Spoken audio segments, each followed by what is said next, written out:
Pass பாத்தீங்களா TTF உடைய என்னது பிக் பாஸ்ல இப்ப டிடிஎஃப் வாசன் உள்ள போயிட்டாரா?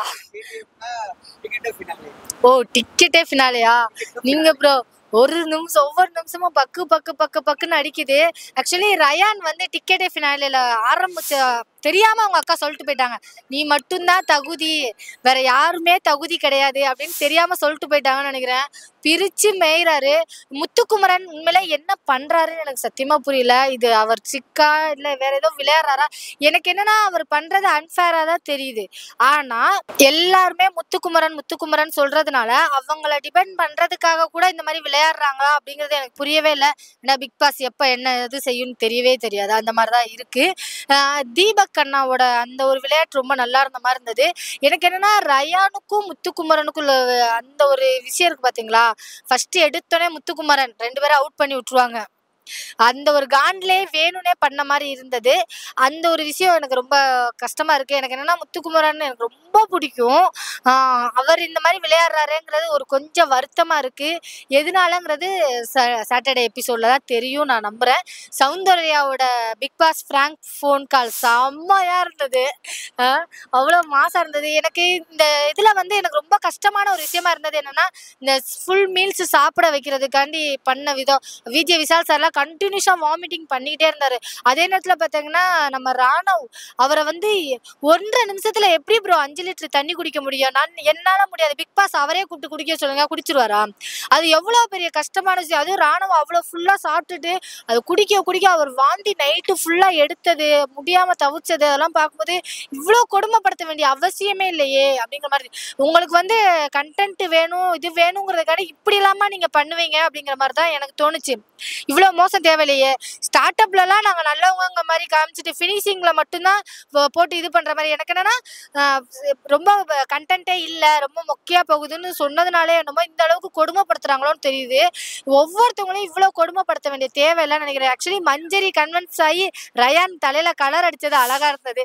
சாக்லேட் பாய் பிளே பாய்லாம் தாண்டி இப்ப வந்து கொரியன் பாய் மாதிரி இருக்காரு உண்மையை சொல்லணும்னா ரயானு. ஆனா இந்த இடத்துல நான் உண்மையை சொல்லணும்னா வின் பண்ணணும் அப்படின்னு நினைக்கிறது நான் முத்துக்குமரனை தான் நினைக்கிறேன். ஆனா இப்ப டிக்கெட்டை இந்த ஃபினாலேல வந்து ஃபைனலா இது பண்ணதுல வந்து ரயான் தான் ஹையா இருக்கிற மாதிரி இருக்கு. மஞ்சரியுமே சரி தீபக் அண்ணாவுமே சரி. எனக்கு என்னன்னா இவங்க 3 பேர்ல யாராவது ஒருத்தவங்க, தீபக் அண்ணா முத்துக்குமரன் மஞ்சரி, இவங்க யாராவது ஒருத்தவங்க வின் பண்ணா சூப்பர்ன்னு நான் நினைக்கிறேன். ஐயோ எனக்கு எல்லாமே இந்த அதாவது டிக்கெட்டே ஃபினாலே கொடுத்த டாஸ்க் எல்லாமே ரொம்ப மோசமா இருந்த மாதிரி இருந்தது. ரொம்ப அன்ஃபேரா ஃபீல் பண்றேன். ரொம்ப ஆல்ரெடி அவங்க நொந்து போயிருந்தாங்க. பேரண்ட்ஸை வர வச்சு இன்னும் கொஞ்சம் வந்து கொளுத்தி போட்டு ஏற்றி விட்டுறாங்க. அதுல எல்லாம் எரிய ஆரம்பிச்சு மொத்தமா வீடே எரியிற மாதிரி இருக்கு. இப்போ எனக்கு ஃபுல்லாவே டோட்டல் பிக் பாஸ் வீடே எரியிற மாதிரி இருக்கு. இதுல வந்து நான் ஆக்சுவலி போன வட்டமே சொல்லியிருந்தேன். ஆக்சுவலி பிக் பாஸோட மாமியார் வீட்டோட மாமியார் அப்படின்னா மஞ்சரி அவங்கன்னு சொல்லியிருந்தேன். இப்போ மாமியாரே காணுங்கிற அளவுக்கு டோட்டலா க்ளோஸ் பண்ண மாதிரிலாம் நிறைய இடத்துல முடிச்சிட்டாங்க. எனக்கு என்னன்னா அருண் அண்ட் முத்துக்குமரன் அவங்களோட அண்ணன் தம்பி பாசம் இப்போ பயங்கரமா போயிட்டு இருக்குன்னு நினைக்கிறேன். அந்த ஒரு கான்வர்சேஷன்லாம் சூப்பரா இருந்த மாதிரி இருந்தது.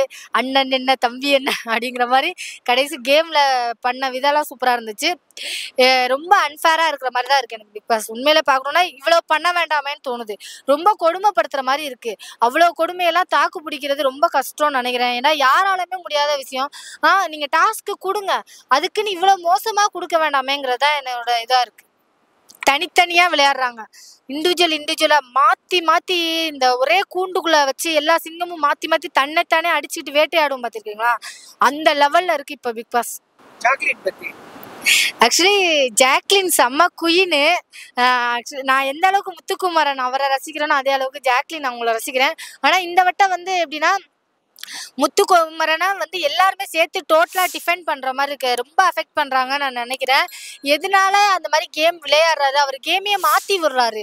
அதாவது எப்படின்னா நிறைய பேரை வந்து ஃபர்ஸ்ட் வந்து அருண் தான் ப்ரொவோக் பண்றாங்க, ரொம்ப இமிட்டேட் பண்றான்னு சொல்லிட்டு தான் இப்ப முத்துக்குமரனை அங்கங்க பண்ற மாதிரி எனக்குள்ள ஒரு ஃபீலா இருக்கு. ஒரு கன்ஃபார்மா இது அவரோட ரியல் கேரக்டரா இருக்க வாய்ப்பு இல்லைன்னு தான் நான் நினைக்கிறேன். பிக் பாஸ் ஏதோ டாஸ்க் கொடுத்துருக்காருன்னு நினைக்கிறேன். சௌந்தர்யாவுக்கு பிராங்க் கால் பண்ண மாதிரி இதுல வந்து இந்த கால் ஏதோ நம்மளுக்கே தெரியாம பண்ணிட்டாங்களான்னு தெரியல. ஏன்னா நான் லைவ்ல அதிகமா பார்க்கல. ஸோ அதனால எனக்கு அப்படி ஒரு டவுட் இருக்கு. ஆமா அதுதான் சொல்லிட்டேனே. இப்ப என்ன பண்ணிட்டாங்க, பேரண்ட்ஸ் வர வச்சு எல்லாரையும் கொளுத்தி விட்டுட்டாங்க. ஓகேங்களா? அதுவும் இல்லாம அந்த ஒரே கூண்டுக்குள்ள மொத்தம் தனித்தனியா பஞ்சு எரியும் போது என்ன ஆகும்? மொத்தமா எரியும்போது எரிமலை மாதிரி ஆகும்ல, அந்த மாதிரிதான் மாத்தி மாத்தி அடிச்சுக்கிறாங்க. பாவமா இருந்துச்சு உண்மையிலே சொல்லணும் அப்படின்னா. விஜய் விஷால் சார் அவரு ஆக்சுவலி அன்சிதா அவங்க தர்சிகா போனதுக்கு அப்புறம் கொஞ்சம் ஓரளவு விளையாட ஆரம்பிச்சாங்க. அன்சிதா போனதுக்கு அப்புறம் இப்ப மாசா விளையாடுறாரு விஜய் விஷால். எனக்கு என்னன்னா டிக்கெட்டே ஃபினால இப்ப இவங்க எல்லாத்தையும் ஓரம் கட்டிட்டு, நான் இது வரைக்கும் யோசித்த எல்லாரையும் ஓரம் கட்டிட்டு விஜய் விஷால் ரயான் இவங்க 2 பேரும் தான் மேல போயிருவாங்களோங்கிற மாதிரி டவுட்டா இருக்கு. விஜய் டிவி வேற, விஜய் டிவி ப்ராடக்ட் ஏதாவது ஒண்ணு வரும்னு நினைக்கிறேன். பவித்ரா எல்லாம் பாவம் ப்ரோ, வேணாமே.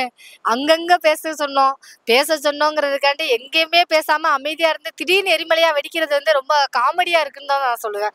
ஆனா அவங்க அழகா இருக்காங்க, அந்த கியூட்னஸ் எல்லாம் அழகா இருக்கு. நம்ம தலைவிய வந்து சொல்லவா வேணும்? எந்த பக்கம் வேணாலும் நாங்களாம் ஸ்கோர் பண்ணுவோம். நீலாம் கஷ்டப்படணும், உருளணும், பெறலணும், அடிக்கணும், உருளணும், அடி வாங்கணும், கையை உடைக்கணும், காலை உடைக்கணும். நாங்களாம் எதுவுமே தேவையில்ல, ஜஸ்ட் 2 வார்த்தை அப்படித்தான். ஓகே பீஸ்பாஸ் அப்படின்னு சொல்லிட்டு வச்சுட்டு முடிச்சுட்டு அப்படி இப்ப வரைக்குமே இதை விடவே மாட்டுக்காங்க. எனக்கு அதுதான் எனக்கு புரியல. ஐயோ அதெல்லாம் பார்க்கும்போது செம்ம இதா இருந்தது. அதான் சொல்லிட்டேனே, நீங்களாம் வந்து ஏதாவது பண்ணணும் ப்ரோ. நான் எதுவுமே பண்ண தேவையில்ல, நான் வந்தா மட்டும் போதும். ஒரு படம் சொல்லுவாங்களே, நீங்க வந்தா மட்டும் போதும் அப்படிங்கிற மாதிரி. சௌந்தர்யா நீங்க வந்தா மட்டும் போதும், நாங்களே ஆட்டோமேட்டிக்கா மேலே ஏத்திடுவோம். அந்த மாதிரிதான் இருந்தது. இப்ப என்னன்னா நான் யோசித்த எல்லாருமே இப்ப கீழே போன மாதிரி இருக்கு. ஆக்சுவலி முத்துக்குமரன் அவர் தான் பயங்கரமா யோசிச்சு வச்சிருந்தேன். அவர் கீழே போயிட்டாரு, மஞ்சரி அவங்க கீழே போயிட்டாங்க, தீபக் அவர் போயிட்டாங்க, பவி எங்க இருக்குன்னு தெரியல, தேட வேண்டியதா இருக்கு. இதுல வந்து கஷ்டப்பட்டு கண்டென்ட் கொடுக்குற நம்ம விஜய் விஷால் அண்ட் வந்து அவங்க அக்கா வந்து மூஞ்சிலே சப் சப் அப்படின்னு 2 குத்து குத்துனதுனால மூக்கு உடஞ்சிருச்சுன்னு சொல்லி அது பிளாஸ்டிக் போட்டு ஒட்டி ஹெவி பர்ஃபார்மன்ஸ் கொடுக்குற ரயான். இதுல நான் எதுவுமே பண்ண தேவையில்லடா, இவ்வளோலாம் வேண்டாம், ஓரம் அப்படின்னு சொல்ற நம்ம சௌந்தர்யா. இவங்க 3 பேர் தான் இப்ப உள்ள போயிருவாங்களோன்னு எனக்கு பக்குன்னு இருக்கு ப்ரோ.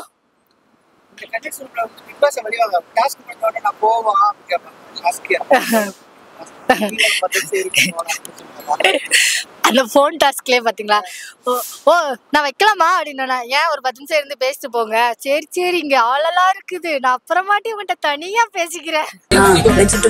இல்ல கொஞ்ச நேரம் பேசலாம்.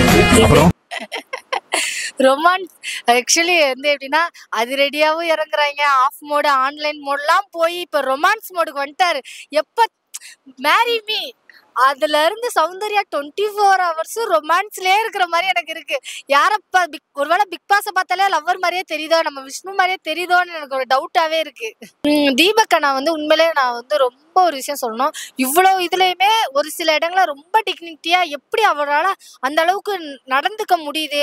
நம்ம ஜெயிச்சே ஆகணுங்கிறத தாண்டி ஒரு சில இடங்கள ரொம்ப இது பண்ணிக்கிற மாட்டா. அந்த போட்டோவை எடுத்து பெல்ல அடிச்சுட்டு எரிக்கணுங்க அந்த ஒரு டாஸ்க் வரும் பார்த்துருக்கீங்களா? அந்த டாஸ்க்ல எல்லாம் தீபக் அண்ணாக்கு அவ்வளோ பெரிய அடி, எனக்குலாம் பதறிடுச்சு. உண்மையே சொல்லணும்னா அந்த இடத்துல எல்லாம் பாத்தீங்கன்னா ஒரு ஃபீல் கிடைக்கும்ல, ஐயோ பாவம், தயவு செய்து இதெல்லாம் வேணாயா, அவர்கிட்டயாவது கப்பை கொடுத்துட்டு அவர் வீட்டுக்காவது அனுப்பிச்சு விடுங்கயா அப்படிங்கிற அளவுக்கு. அப்ப கூட அவர் காட்டிக்கவே இல்லை ப்ரோ. என்னோட ஏஜுக்கு நான் என்ன மெச்சூரிட்டி கொடுப்பனோ அந்த மெச்சூரிட்டியை கொடுக்குறேன் அப்படின்னு சொல்லி சொன்ன விதம். ஏன்னா இந்த பிக் பாஸ் இந்த சீசன்ல ஒரே ஒரு ரெக்வஸ்ட் மட்டும் தான் கேட்டுக்கிறேன், முத்துக்குமரன் தயவு செய்து சாட்டர்டே எபிசோட்ல இது பிக் பாஸ் கொடுத்த எனக்கு டாஸ்க், அதனாலதான் நான் செஞ்சேன் அப்படின்னு மட்டும் சொல்லிடு ப்ளீஸ். எனக்கு ரொம்ப ரெக்வஸ்டா கேட்குறேன் அப்படிங்கிற மாதிரி இருக்கு. ஏன்னா ரயான் சாக்லேட் பாயா இருந்து இப்போ கொரியன் பாயானதுனால மொத்த கேர்ள்ஸும் பைத்தியம் மாதிரி சுத்திக்கிட்டு இருக்காங்க ரயான் பின்னாடி. ஸோ உன்னோட ஸ்கோர் கண்டிப்பா வேணும்னு நான் எதிர்பார்க்குறேன். இந்த வீடியோ பிடிச்சிருந்துச்சுன்னா லைக் பண்ணுங்க, ஷேர் பண்ணுங்க, கமெண்ட் பண்ணுங்க. ரஃபி தியேட்டரை மறக்காம சப்ஸ்கிரைப் பண்ணிருங்க, பெல் பட்டனை கிளிக் பண்ணிருங்க.